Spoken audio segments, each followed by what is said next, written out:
The first phase of Nigeria's consumer credit scheme, a program intended to provide credit facilities to the nation's working inhabitants, has been approved by Nigeria's President Bola Tinubu. Was stated, this was of course in a statement released in Abuja by Ajuri Ngalale, the President's Special Advisor on Publicity and Media. The program will be rolled out gradually, starting with civil service employees and working its way up to the general public, according to the statement.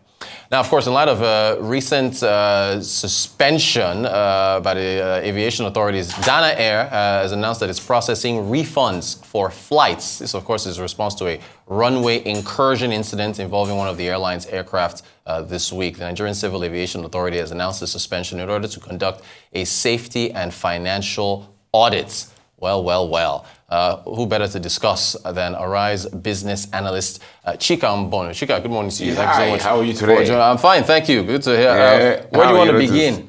Well, let's start from consumer credit. Okay, consumer credit. Right. Yeah. I mean, because of the importance of that to the economy. Yeah. Indeed, credit, even for the corporate end, and the retail end, the consumer side, it's the lifeblood of most economies.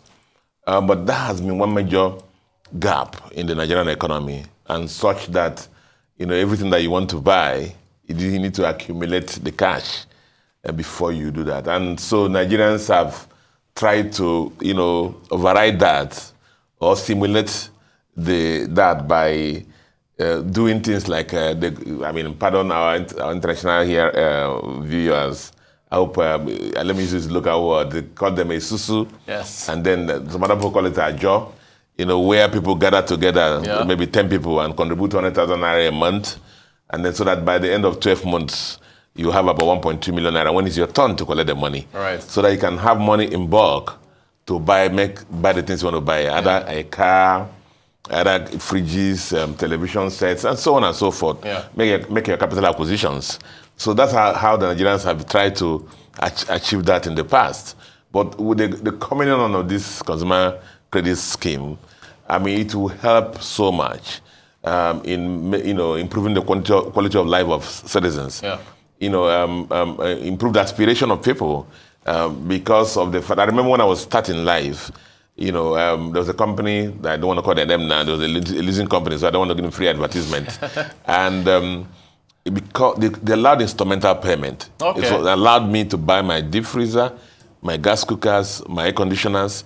Every month, I got a check from my salary. It was direct debit to my salary. And that's how I got all my initial property. Yeah. So, something like that has been missing in the economy. And so this is salutary, it's commendable. And we'll thank the government for establishing this. The wherewithal, the full letdown is not clear yet. Yeah. Waiting for that. But they're still going to start with the civil servants. So basically, if you're working somewhere and you have regular monthly salary, not like those who work in some of these states where they're owing, months of salary. Some of these governors are owing months of arrears of salary. Not those kind of states where they pay your salary regularly. At least you can take money in bulk in advance, get the things you want to get, and then instrumentally they'll take it off your salary. Yeah. And in that way, it builds a lot of wealth. It enables you to acquire wealth. Quality of lifestyle will be better. You can do more. But most importantly, it will expand the economy. So you can imagine a company that sells air conditioners or fridges suddenly now will have so many customers.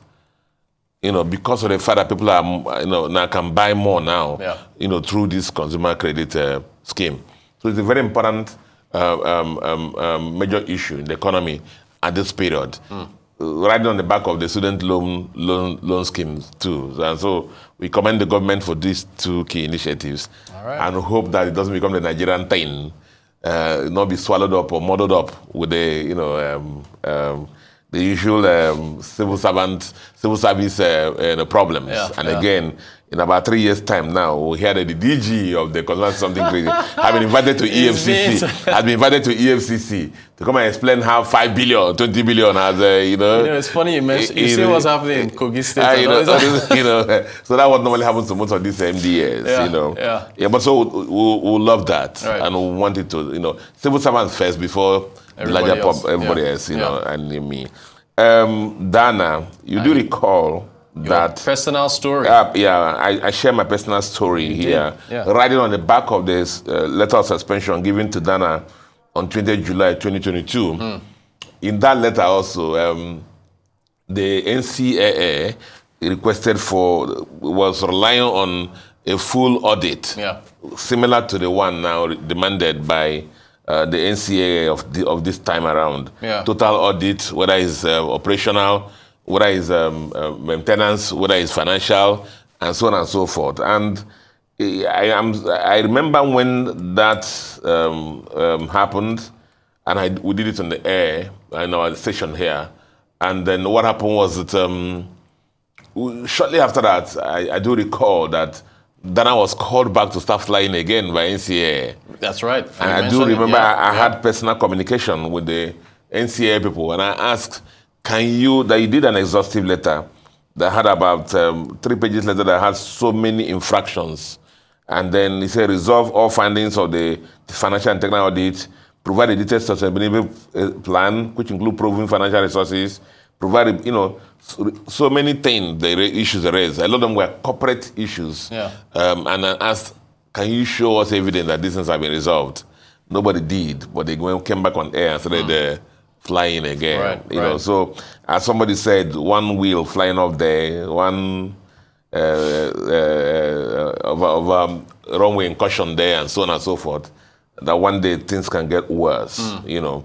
It speaks of the bigger issues and challenges that Nigerian civil aviation, Nigerian local airlines also face, the sustainability, their financials, and we hope that aviation is a very important part of the economy. Also, it's supposed to be the safest means of transportation around the world, and research have proven that. But the issue is also that we want to make sure that the NCAA are up to their duties to make sure that all the aircraft flying Nigeria are airworthy. It's not just the aircraft, this corporate governance structure of each of the airlines. Are they safety based? Do they want to cut corners? Because some of these findings in this original letter in 2022 show that there were corporate issues that Ghana had to deal with, and those issues are recurring. Runway incursion or incursion during the rain is not unexpected, but you see, it's like you have a kidney problem already, and then you go and start drinking cartons of beer. You're going to exacerbate, you're going to make it worse. So that's the kind of thing that happened.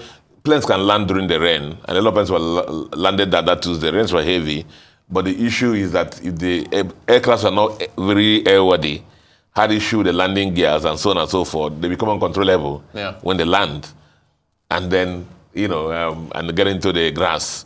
And so you look at it, and there are always primary causes and secondary causes. Can say, oh, it was raining. So when it's raining, planes still land. But the issue is the aircrafts have to be airworthy to be able to land properly and achieve the right grip on the runway. But so we hope that this time around, the audits will be thorough.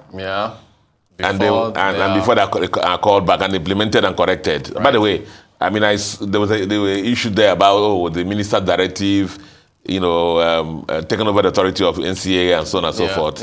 But the issue, what I can tell you is that if your house is on fire, you don't just wait for fire service, somebody to call you before you're gonna do this. The life of Nigerian citizens is very important, and I'm sure that those things can be sorted out. Let's look at the big picture, which is the safety of Nigerians, overriding whether minister had authority to do this or not. I'm sure they will sort out that. What do you make as far as the competition going forward? Summer holidays, competition with international airlines, expanding of our fleets and so on. Do you think that there's a rosy picture there for Nigerians? The aviation, I've said it several times, is not a glamour business. So it's a glamour business. It's a glamour business in the sense that, Rotus Airline, and then you snap picture. People just think that Rutus has made it. You know, not knowing that the margins, the margins are very tiny. Yeah. And the time I can't. If I spend the next 1 hour, I won't be able to complete discussion the problems of Nigerian aviation industry. Yeah. Because the traveling net is still very small. Yeah.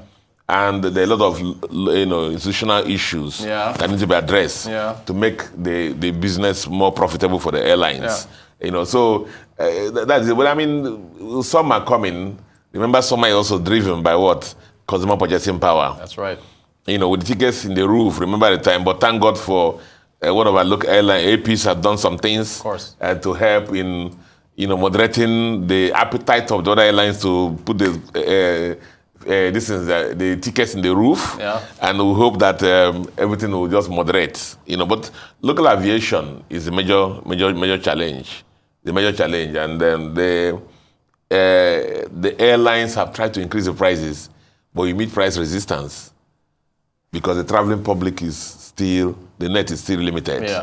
And that's a major problem. Finally, you think the Dangote refinery and the getting diesel prices lower can impact airlines? Exactly. The aviation fuel happens to be a major cost component of the availability, ease of availability, and two, the available the right pricing. And you see, the